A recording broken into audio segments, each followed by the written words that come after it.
Hello and welcome to the final module on the 25 must-haves of good web design series.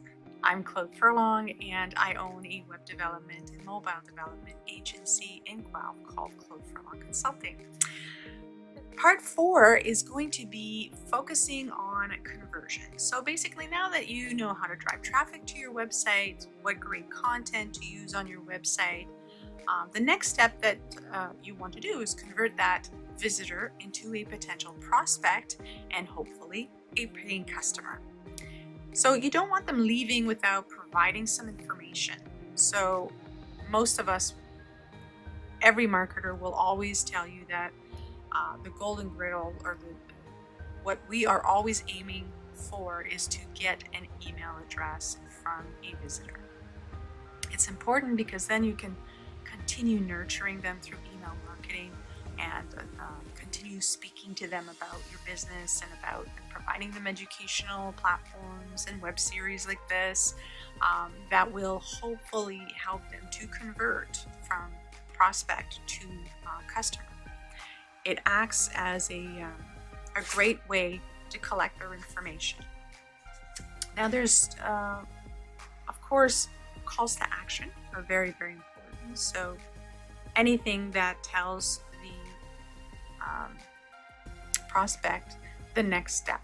So you want to make sure that you have effective call to action so that they're clear on your website, they're above the fold.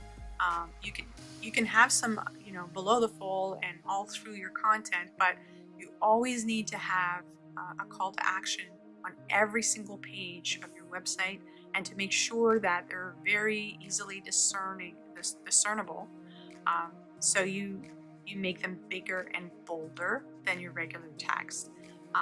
Consider using really, colors that are really away from your scheme. So reds, yellows, and orange, they stand out, and they really, they're not part of, you don't want your call to action to disappear into your website, into the background of your website. You want to make sure that they're actually in your face. You want to offer call to actions that provide value. So like a guide or white paper, maybe an estimate or a free, some sort of valuable checklist. If you go on my website at www.claudefurlongconsulting.ca, right on the front homepage, you actually have this call to action to assess your website's URL. So you put your URL in there, and you'll actually get a report on how your website is doing SEO wise.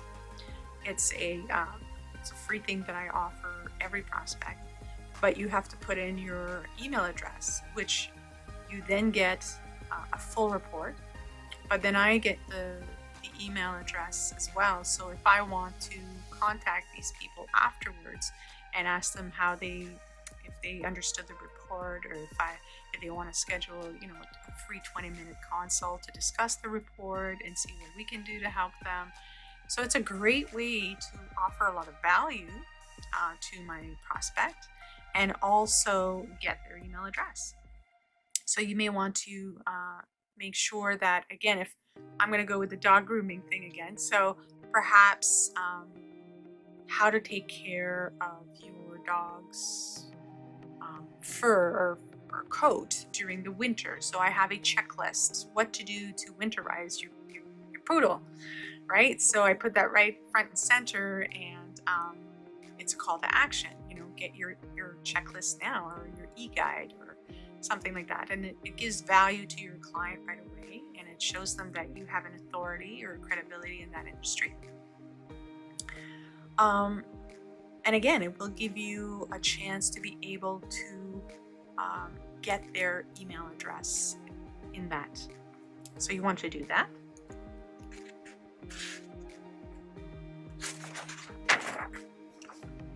You want to make sure that your CTAs are very clear, so you don't want to have competing call to actions on one page.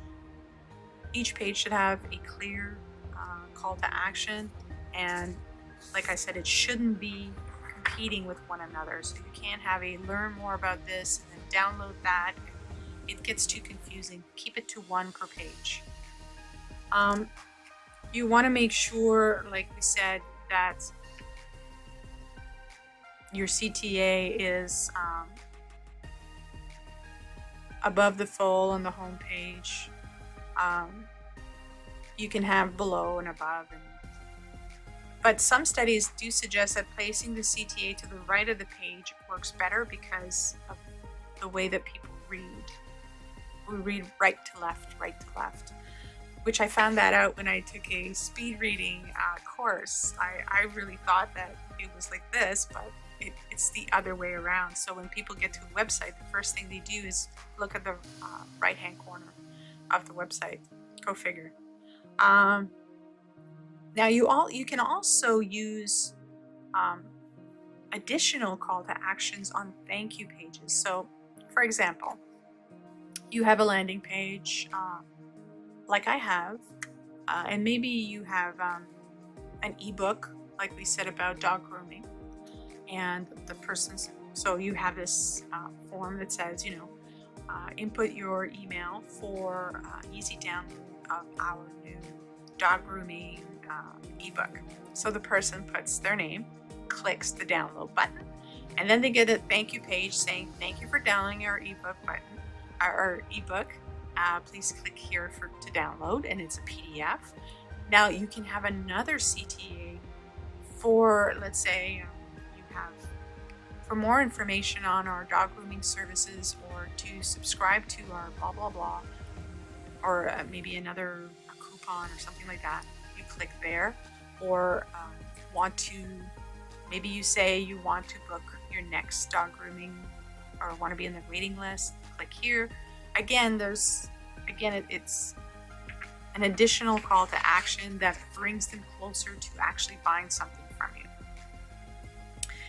You want to create conversions are assisted by incredibly good-looking and well-constructed landing pages.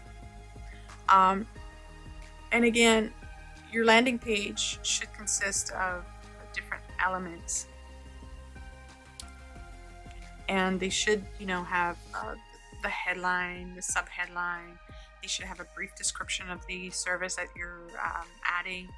You want to put some images, perhaps videos. You want to make sure that you have testimonials or security badges on that page to, again, give that feeling of credibility. And you want to have a form to make sure that you're capturing the information of your potential client.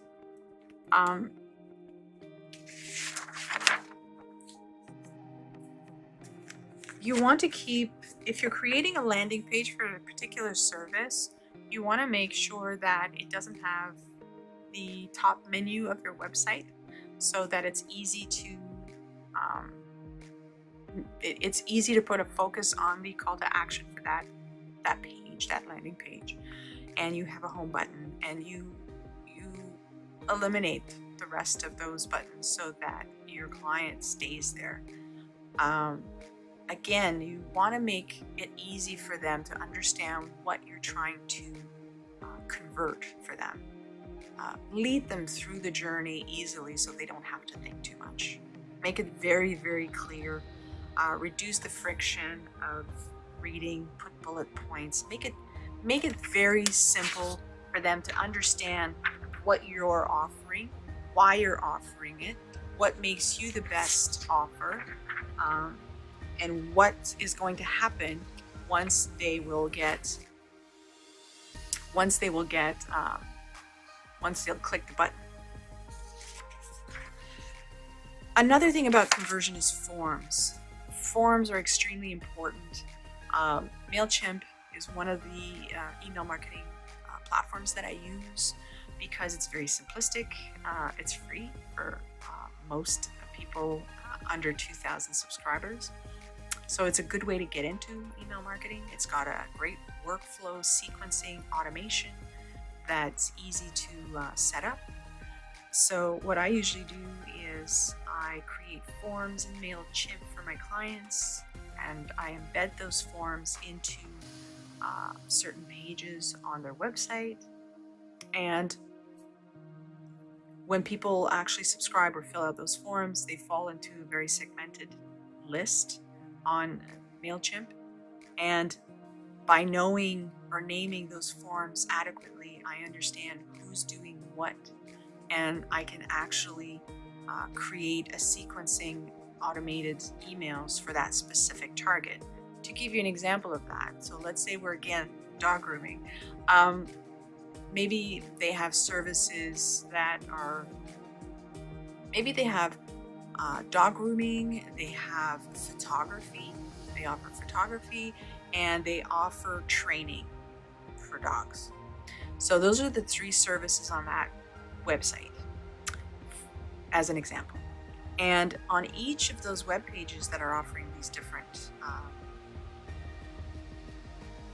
services, I have a very specific form that is linked to a targeted list on MailChimp. One would be called dog grooming, one would be called dog training, one would be called photography. So if the person is on that page and fills out that form, they'll end up in that very specific and targeted email list, which I can then create a whole automated system that will actually deliver certain emails at certain dates and certain times on the subject that they were looking at. So I won't be sending photography to the person who's looking at dog grooming.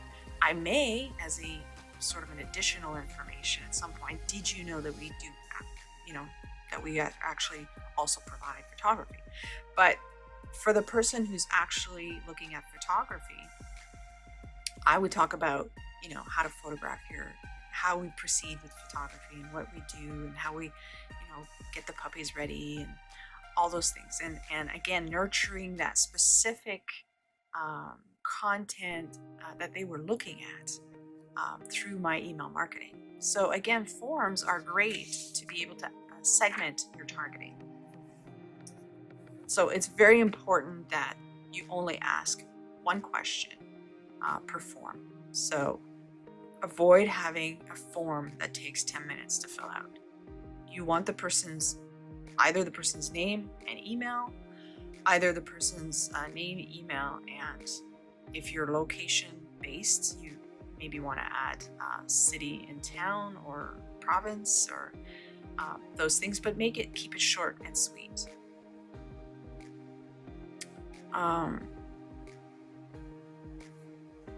And make sure that you test your form and how it presents itself and what happens next. And make sure that you deliver exactly what you are telling the customer that you will. If you have an ebook download, make sure that ebook actually is on the thank you and it's attached, and they, go through, test your flow and test your form and make sure that it delivers on what it's supposed to, how it's supposed to for yourself. Conversions, of course, in newsletters, subscribers to blogs, again, it's form-based. So just make sure that your form fits what's on that page. So if it's a download, let it be a download. If it's a subscribe to our blog, let it be that, and attach your list to that. Create the same listing for that. So I hope that you have enjoyed this series and it completes this series. I hope that you've understood how important a website is for your business and all the value that it actually brings to your business and all the things that it actually can do and accomplish for you. Instead of having just a static place on the web, you can actually use your website as a complete sales force to qualify your prospects and your visitors into potential leads for your real sales force. But you can nurture them through email marketing, and you can provide them with great content, and you can